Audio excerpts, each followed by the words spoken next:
Hello everyone, welcome back to my channel.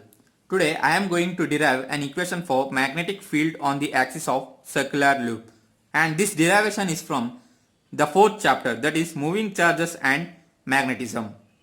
And I have also uploaded other derivations from chapter 1 to 3 on the playlist called class 12 physics. You can watch them and please do like, share and subscribe. Now moving with this derivation, we are focused on the axis of the circular loop. I have represented the diagram relating to this derivation. You can see this solid line represents the axis of this circular loop. This is the circular loop for our derivation, and this is the axis.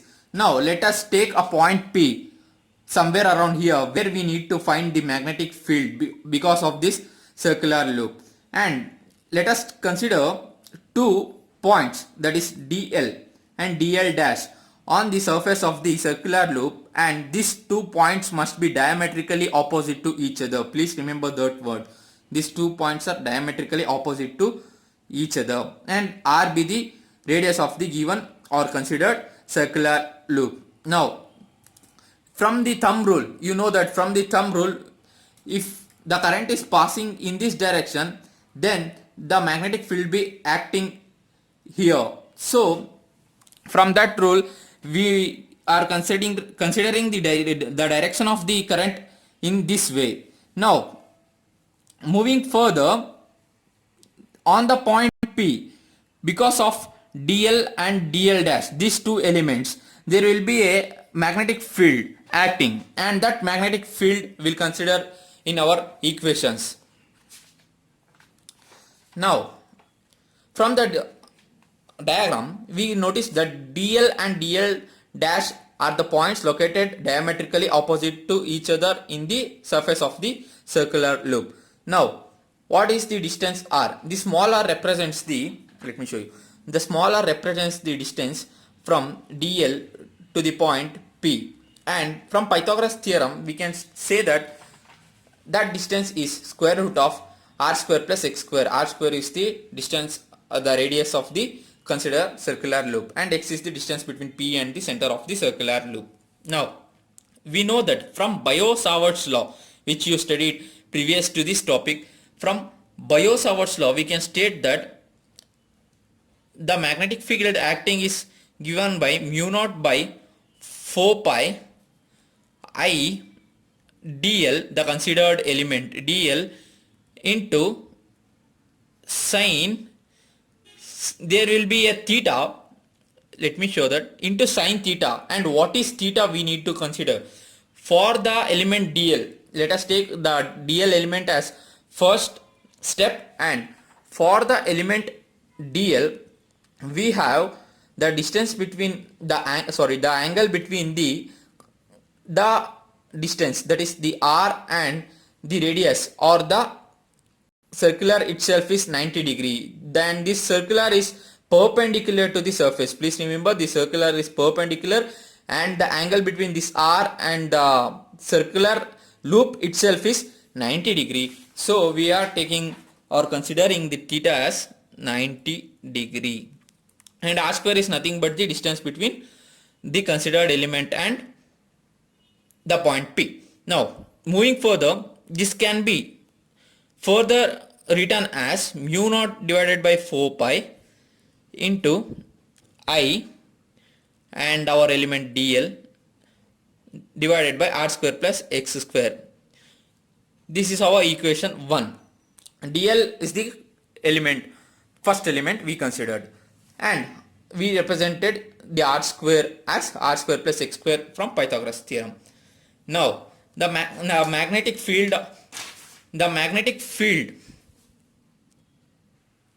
for the another element, that is dl dash, is taken as db dash, and it is given by mu naught by 4 pi, and I, as you know, dl dash, the second element, and here also sine 90 degree. Why? Because they both are on the same plane and the angle between them will remain constant. Now sine 90 degree by r square, this gives us the same result.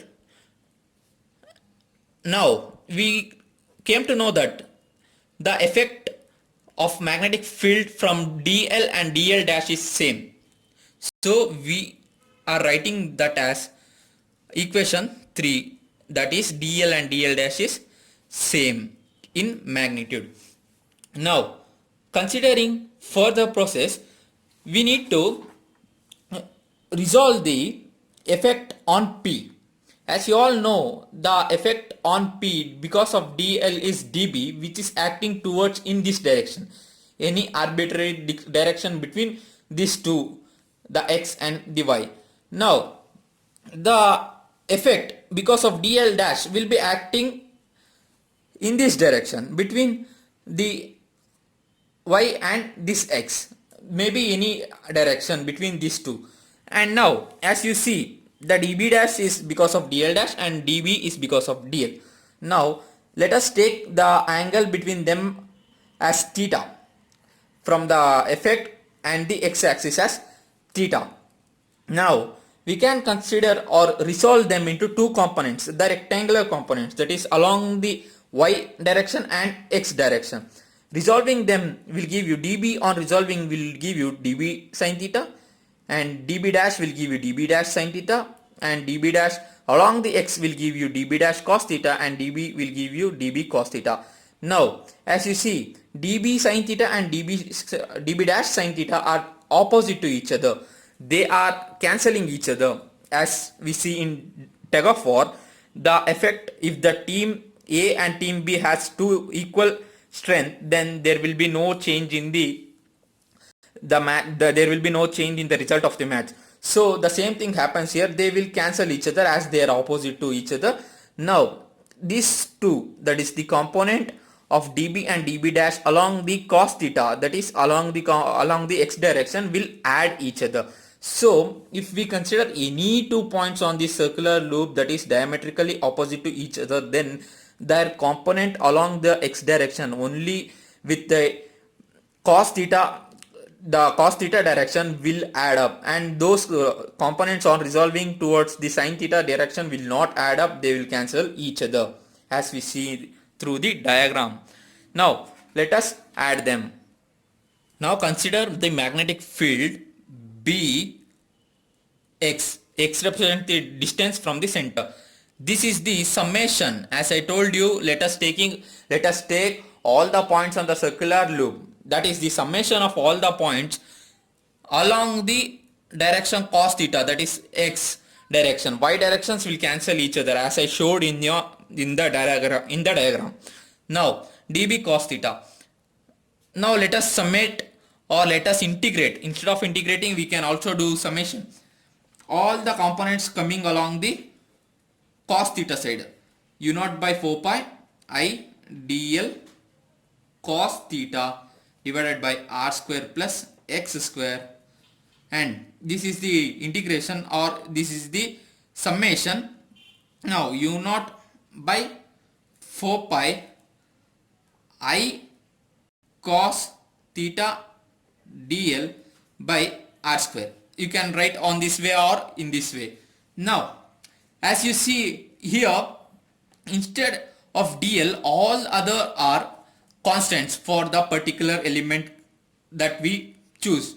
Now so that we will write that as summation dl for others multiplied by mu naught by 4 pi I cos theta divided by r square, and summation dl will give you the entire length of the considered current loop. Now this is our equation.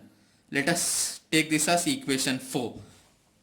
Now considering summation dl, what summation dl will give you? Summation dl is nothing but considering the circumference of the considered circular loop, that is 2 pi, and its radius, that is r.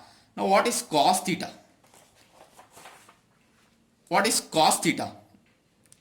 The cos theta is nothing but r by r square. Cos theta is nothing but r by the r square. This r square is nothing but square root of r square plus x square. That is nothing but cos theta we can write it as r by the small r or r square plus x square. Now substitute this in equation 4. What it will give you?